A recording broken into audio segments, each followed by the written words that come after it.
ആരോഗ്യപൂർണമായ സ്ത്രീ ജീവിതത്തിന്. ആയുർവേദ വകുപ്പും റേഡിയോ മാറ്റുലിയും സംയുക്തമായി അവതരിപ്പിക്കുന്ന ആരോഗ്യ ബോധവൽക്കരണ പരിപാടി.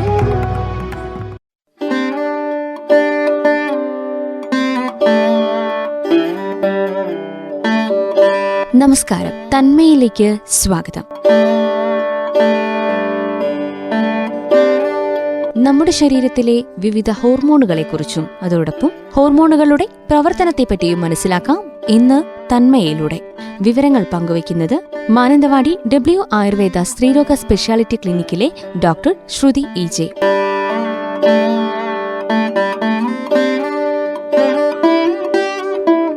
എല്ലാവർക്കും നമസ്കാരം. ഇന്ന് നാം സംസാരിക്കുന്നത് ഹോർമോൺസിനെ പറ്റിയാണ്. എല്ലാവർക്കും വളരെ പരിചിതമായൊരു വാക്കാണ് ഹോർമോൺസ്. പല അസുഖങ്ങളിലും, പ്രത്യേകിച്ച് സ്ത്രീകളിൽ ഒരു 30 വയസ്സ് കഴിഞ്ഞ് വരുന്ന പലതരം പ്രോബ്ലങ്ങളിലും നമ്മൾ ഹോർമോണൽ ഇംബാലൻസ്, ഹോർമോൺസിനെ പ്രതിക്കൂട്ടിൽ നിർത്താറുണ്ട്. സ്ത്രീകൾക്ക് മാത്രമല്ല, പുരുഷന്മാരിലും ഹോർമോൺ വളരെ പ്രധാനപ്പെട്ട ഒരു ഘടകമാണ്. പലപ്പോഴും ഒരു വില്ലൻ പരിവേഷം നൽകിയാണ് ഹോർമോൺസിനെ നാം പലപ്പോഴും പരിചയപ്പെടാറ്. പക്ഷേ എന്താണ് ഈ ഹോർമോൺസ്? പുരുഷ ശരീരത്തിലും സ്ത്രീ ശരീരത്തിലും എന്തൊക്കെയാണ് ഹോർമോൺസിൻ്റെ ഫംഗ്ഷൻ എന്നും നാം മനസ്സിലാക്കിയിരിക്കേണ്ടത് വളരെ അത്യാവശ്യമാണ്. നാം കേട്ടു പരിചയമുള്ള 1-2 ഹോർമോൺസ് അല്ല പുരുഷ ഹോർമോൺ, സ്ത്രീ ഹോർമോൺ നമ്മൾ പറയുന്ന ഈസ്ട്രോജൻ, ടെസ്റ്റോസ്റ്ററോൺ, പ്രൊജസ്ട്രോൺ എന്നും മാത്രമുള്ള ഹോർമോൺസ് അല്ല. ഏകദേശം 50-ൽ പരം ഹോർമോൺസും നമ്മുടെ ശരീരത്തിൽ പ്രവർത്തിക്കുന്നുണ്ട്. വളരെ ലളിതമായിട്ട് പറഞ്ഞാൽ ഹോർമോൺസ് എന്നുള്ളത് വളരെ ചെറിയ ശക്തിയേറിയ കെമിക്കൽസാണ്.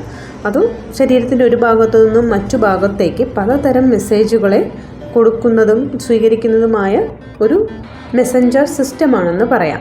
പലപ്പോഴും നമുക്ക് ഹോർമോൺസിനെ കൃത്യമായി അളന്നെടുക്കാനോ എല്ലാ ബ്ലഡ് ടെസ്റ്റിലൂടെ കൃത്യമായിട്ട് അളവെടുക്കാനൊന്നും സാധിക്കണമെന്നില്ല. ഹോർമോൺസിൻ്റെ പ്രവൃത്തിയിലൂടെ നാം പലപ്പോഴും അനുമാനിക്കാറാണ് പതിവ്.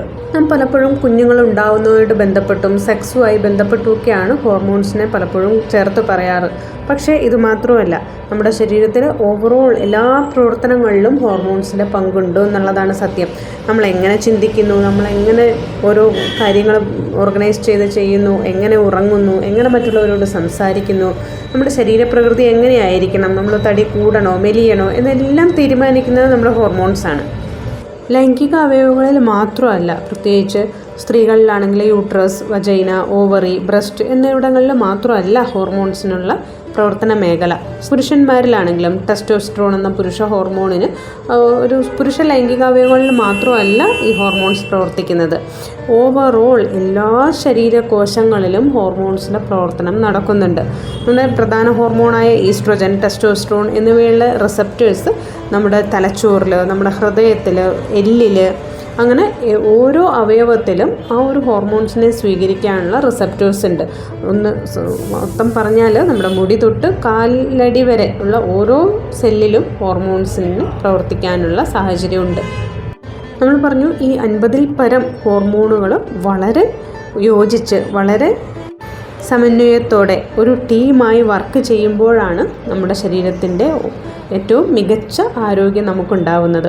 ഓരോ ഹോർമോൺസിനും എവിടെയെങ്കിലും താളപ്പിഴകൾ, അത് കൂടുതലാകാം കുറവാകാം, അതെല്ലാമാണ് നമ്മുടെ ഓരോ അസുഖത്തിൻ്റെയും തുടക്കമായിട്ട് നമ്മൾ മനസ്സിലാക്കേണ്ടത്. ഓരോ ഹോർമോൺസും അങ്ങോട്ടും ഇങ്ങോട്ടും ബന്ധപ്പെട്ടിരിക്കുന്നു എന്നുള്ളതാണ്. ഒന്നിൻ്റെ കുറവോ കൂടുതലോ മറ്റു ഹോർമോൺസിനെയും ബാധിക്കും. അങ്ങനെ വളരെ ഇൻ്റർ കണക്റ്റഡ് ആയിട്ടുള്ള ഒരു മ്യൂസിക്കൽ സിസ്റ്റം പോലെ, ഒരു ഓർക്കസ്ട്ര പോലെ മനോഹരമായ ഒന്നാണ് ഹോർമോൺസിൻ്റെ പ്രവർത്തനം നമ്മുടെ ശരീരത്തിൽ.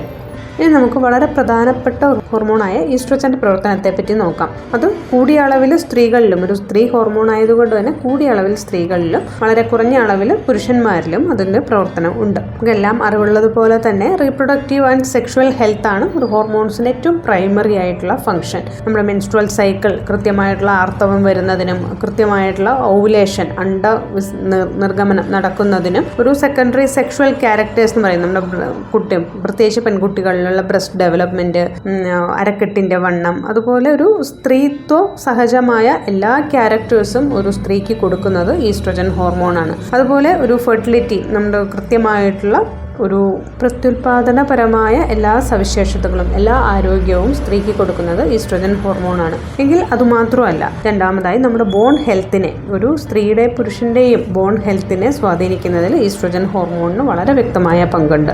നമ്മുടെ ബോൺ ഹെൽത്ത് മെയിൻറ്റെയിൻ ചെയ്യുന്നതിലും ഈസ്ട്രോജൻ്റെ പങ്ക് വളരെ വലുതാണ്.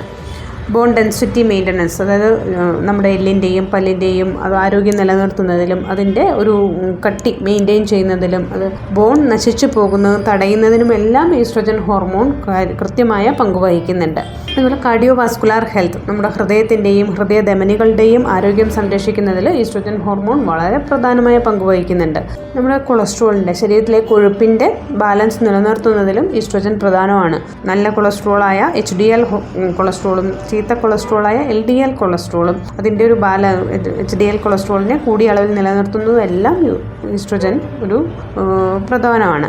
അതുപോലെ വാസ്കുലാർ പ്രൊട്ടക്ഷൻ എന്ന് പറയാം. നമ്മുടെ ഹൃദയധമനികളുടെ, ഹൃദയത്തിലെ രക്തക്കുഴലുകളുടെ വളരെ കൃത്യമായ പ്രവർത്തനവും വളരെ ഫ്ലെക്സിബിളായിട്ടുള്ള അതിൻ്റെ ചലനം നിലനിർത്താനും ഈസ്ട്രോജൻ പ്രധാന പങ്ക് വഹിക്കുന്നുണ്ട്. അതുകൊണ്ട് തന്നെ രക്തക്കുഴലുകളിൽ കൊഴുപ്പടിയാനുള്ള സാധ്യത ഈസ്ട്രോജൻ ഹോർമോൺ കൃത്യമായ അളവിലുള്ള ശരീരത്തിൽ കുറവാണ് എന്ന് തന്നെ പറയാം. സ്കിൻ ആൻഡ് ഹെയർ ഹെൽത്ത് നിലനിർത്തുന്നതിലും, നമ്മുടെ തൊലി, പ്രത്യേകിച്ച് സ്ത്രീകളുടെ തൊലിയുടെ ആരോഗ്യം നിലനിർത്തുന്നതിലും തലമുടിയുടെ ആരോഗ്യം നിലനിർത്തുന്നതിലും ഈസ്ട്രോജൻ ഹോർമോൺ പ്രധാനമാണ്. സ്കിന്നിൻ്റെ ഇലാസ്റ്റിസിറ്റി, സ്കിന്നിന് വലിയാനുള്ള കഴിവ്, അതുപോലെ ഒരു ഈർപ്പം നിലനിർത്താനുള്ള കഴിവൊക്കെ തീരുമാനിക്കുന്നത് ഈസ്ട്രോജൻ ഹോർമോണാണെന്ന് പറയാം. കൊളാജൻ പ്രൊഡക്ഷൻ, സ്കിന്നിൻ്റെ ആ ഒരു ടെക്സ്ചർ നമ്മൾ കാണുന്ന പോലെ ചുളിവുകളൊന്നും ഇല്ലാതെ സ്കിന്നിൽ നിലനിർത്തുന്നതിലും ഈസ്ട്രോജൻ പ്രധാനമാണ്. അതുകൊണ്ടാണ് ഈസ്ട്രോജൻ ഹോർമോൺ കുറയുന്നതനുസരിച്ച് വയസ്സ് കൂടുന്നതിനനുസരിച്ച് സ്കിന്നിൽ ചുളിവുകൾ വീഴുന്നതും അതിൽ കൊളാജൻ സബ്സ്റ്റൻസിന് കുറവ് വരുന്നത് കൊണ്ടുമാണ്. നമ്മുടെ തലച്ചോറിലും ഒരുപാട് പ്രവർത്തനങ്ങൾ ഈസ്ട്രോജൻ വഴി നടക്കുന്നുണ്ട് എന്നുള്ളത് കൊണ്ട് തന്നെ നമ്മുടെ ഒരു മൂഡ് നിയന്ത്രിക്കുന്നതിലും നമ്മുടെ സ്വഭാവ രൂപീകരണത്തിലും എങ്ങനെ മറ്റുള്ളവരോട് പെരുമാറണം എന്ന് തീരുമാനിക്കുന്നതിനും എല്ലാം ഈസ്ട്രോജൻ ഹോർമോണിന് പങ്കുവഹിക്കാനാകും. അതുകൊണ്ട് തന്നെ കൂടുതലും കുറവുമല്ലാതെ കൃത്യമായിട്ടുള്ള ഒരു ബാലൻസ്ഡ് ആയിട്ടുള്ള ഈസ്ട്രോജൻ്റെ ഒരു സാന്നിധ്യം ശരീരത്തിൽ നിലനിർത്തേണ്ടത് കൃത്യമായ ഓർമ്മശക്തി നിലനിർത്തുന്നതിനും ഒരു കോഗ്നിഷൻ, നമുക്ക് ഒരു സ്ഥലകാല ബോധം വരുന്നതിലും, നമ്മുടെ പല നെർവസ് സിസ്റ്റത്തിനുള്ള, അതായത് നമ്മുടെ ഞരമ്പുകൾക്കുള്ള പല കേടുപാടുകൾ പരിഹരിക്കുന്നതിനും പ്രധാനമാണ്. അതുപോലെ തന്നെ പലതരത്തിലുള്ള ഡിപ്രഷൻ, ആങ്സൈറ്റി, അമിത ഉത്കണ്ഠകൾ, ജീവിതത്തെ പറ്റിയുള്ള അമിത ആശങ്കകളൊക്കെ നിയന്ത്രിക്കുന്നതിനും കൃത്യമായുള്ള ഈസ്ട്രോജൻ ബാലൻസ് നിലനിർത്തേണ്ടത് അത്യാവശ്യമാണ്. PCOD പോലെയുള്ള പലതരം മെറ്റബോളിക് അസുഖങ്ങളിൽ, ഷുഗർ, ഡയബറ്റീസ് പോലെയുള്ള മെറ്റബോളിക് പ്രശ്നങ്ങളിലെല്ലാം നമ്മുടെ ഫാറ്റ് സ്റ്റോറേജ്, നമ്മുടെ ശരീരത്തിലെ ഏത് തരത്തിൽ കൊഴുപ്പ് അടിയണം, ഏത് തരത്തിൽ കൊഴുപ്പ് വിനിയോഗിക്കപ്പെടണം, നമ്മുടെ ശരീരത്തിലെ ഇൻസുലിൻ ഏത് തരത്തിൽ എത്ര കാര്യക്ഷമമായി പ്രവർത്തിക്കണം, നമ്മൾ ഓരോ മധുരപദാർത്ഥങ്ങൾ തിന്നുമ്പോഴും അതിനെ എങ്ങനെ കൃത്യമായിട്ട് ഷുഗർ ലെവൽ കൂടാതെയും കുറയാതെയും മെയിൻറ്റെയിൻ ചെയ്യുക എന്നുള്ളത് ഇൻസുലിൻ്റെ പ്രവർത്തനമാണ്. ആ ഇൻസുലിനെ കൃത്യമായി പണിയെടുപ്പിക്കുന്നതും ഈസ്ട്രോജൻ ഹോർമോണാണെന്ന് പറയാം. ഒരു ശരീരത്തിൻ്റെ രോഗപ്രതിരോധ ശേഷി നിലനിർത്തുന്നതിനും ഈസ്ട്രോജൻ ഹോർമോണിന് കൃത്യമായ പങ്ക് വഹിക്കാനുണ്ട്. ഒരു മോഡുലേറ്റ്സ് ഇമ്മ്യൂണിറ്റി എന്ന് പറയാം. അതായത് ചില അസുഖങ്ങളിൽ ഇമ്മ്യൂണിറ്റി കൂടുന്നതാണ് പ്രശ്നം, ചില അസുഖങ്ങളിൽ ഇമ്മ്യൂണിറ്റി കുറയുന്നതാണ് പ്രശ്നം. അപ്പോൾ കുറയാതെയും കൂടാതെയും വളരെ കൃത്യമായിട്ടുള്ളൊരു ബാലൻസിൽ ഇമ്മ്യൂണിറ്റി നിർണ്ണയിക്കുന്ന നമ്മുടെ ശരീരത്തിലെ കെമിക്കൽസിനെ കൈകാര്യം ചെയ്യുന്നതും ഹോർമോൺസാണ്. ശരീരത്തിലെ പല തരത്തിലുള്ള സോഫ്റ്റ് ടിഷ്യൂസ്, പ്രത്യേകിച്ച് നമ്മുടെ മൂത്രക്കുഴലിൻ്റെ ഉള്ളിലെ പാട പോലെയുള്ള ഭാഗങ്ങൾ, യൂട്രസിൻ്റെ ഉള്ളിലെ നേരിയ പാട പോലെയുള്ള ഭാഗങ്ങൾ, അതുപോലെയുള്ള മ്യൂക്കസ് മെംബ്രെയിൻ എന്ന് പറയും, സോഫ്റ്റ് ടിഷ്യൂസിൻ്റെ ആരോഗ്യം നിലനിർത്തുന്നത് ഈസ്ട്രോജൻ ഹോർമോണാണ്. അതുകൊണ്ട് തന്നെയാണ് പലപ്പോഴും ആർത്തവ വിരാമം വന്നു കഴിഞ്ഞ സ്ത്രീകൾക്ക് മൂത്രപ്രശ്നങ്ങൾ അധികമായിരിക്കുന്നത്, മൂത്രത്തിൽ ഇൻഫെക്ഷൻ വരുന്നത്, കൃത്യമായിട്ടുള്ള മൂത്രം പോകാതിരിക്കുന്നതിൻ്റെ കാര്യങ്ങൾ ഒക്കെ വരുന്നത് ആ ഒരു ഇത്തരം മൈന്യൂട്ടായിട്ടുള്ള കാര്യങ്ങൾ പോലും ഈസ്ട്രോജൻ ഹോർമോൺ മെയിൻറ്റെയിൻ ചെയ്യുന്നത് കൊണ്ടാണ്. എല്ലാ ഹോർമോൺസിനെ പറ്റിയും നമുക്ക് ഇന്ന് പറഞ്ഞു തീർക്കാൻ സാധിക്കാത്തതുകൊണ്ടാണ് നമ്മൾ ഈസ്ട്രോജനെ മാത്രം സെലക്ട് ചെയ്തത്. അതുകൊണ്ട് തന്നെ ഈസ്ട്രോജൻ ഹോർമോൺ ശരീരത്തിൽ കൃത്യമായിട്ട് നിലനിർത്താൻ എന്തൊക്കെ ശ്രദ്ധിക്കണം എന്നുകൂടെ പറയാതെ ഇത് അവസാനിപ്പിക്കാൻ സാധിക്കില്ല. ഏറ്റവും പ്രധാനപ്പെട്ടത് നമ്മുടെ കഴിക്കുന്ന ഭക്ഷണവും ന്യൂട്രീഷനും തന്നെയാണ്. വളരെ കൃത്യമായിട്ടുള്ള ബാലൻസ്ഡ് ആയിട്ടുള്ള ഫുഡ് കഴിച്ചാൽ മാത്രമേ നമ്മുടെ ശരീരത്തിൽ ഈസ്ട്രോജൻ ഹോർമോൺ കൂടാതെയും കുറയാതെയും, അത് പറയുന്നത് ഈസ്ട്രോജൻ ഹോർമോൺ കൂടുന്നത് കൊണ്ടുള്ള രോഗങ്ങളും ഉണ്ട്, കുറയുന്നത് കൊണ്ടുള്ള അസുഖങ്ങളും ഉണ്ട്.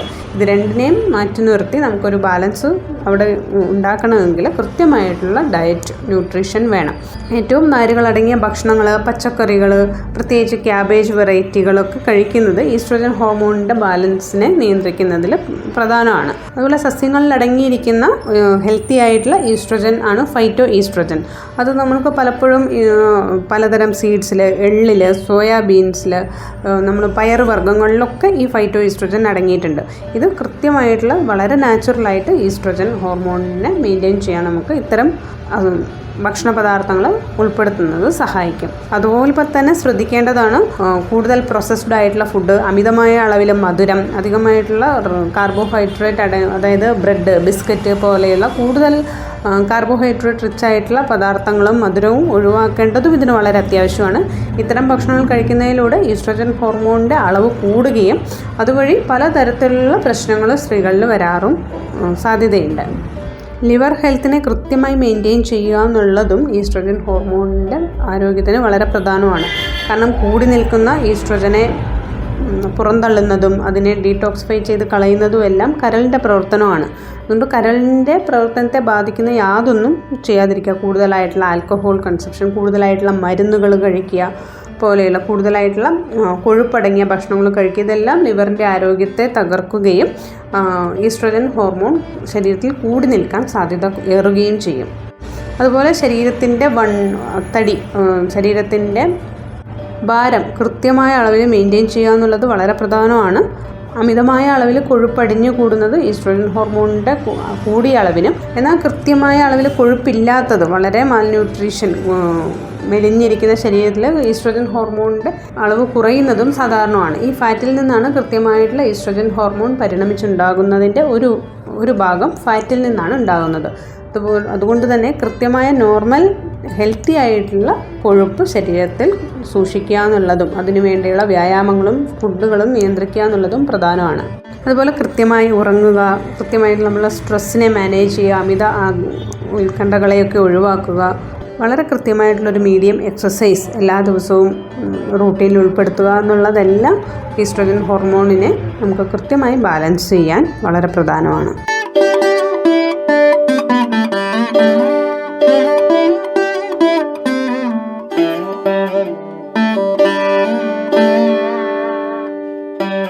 തന്മയിലൂടെ ഇന്ന് ശ്രോതാക്കൾ കേട്ടത് നമ്മുടെ ശരീരത്തിലെ വിവിധ ഹോർമോണുകളെക്കുറിച്ചും അവയുടെ പ്രവർത്തനങ്ങളെക്കുറിച്ചുമായിരുന്നു. വിവരങ്ങൾ പങ്കുവച്ചത് മാനന്തവാടി W ആയുർവേദ സ്ത്രീരോഗ സ്പെഷ്യാലിറ്റി ക്ലിനിക്കിലെ ഡോക്ടർ ശ്രുതി EJ. ഇതോടെ ഇന്നത്തെ തന്മയ ഇവിടെ പൂർണ്ണമാകുന്നു. നന്ദി, നമസ്കാരം.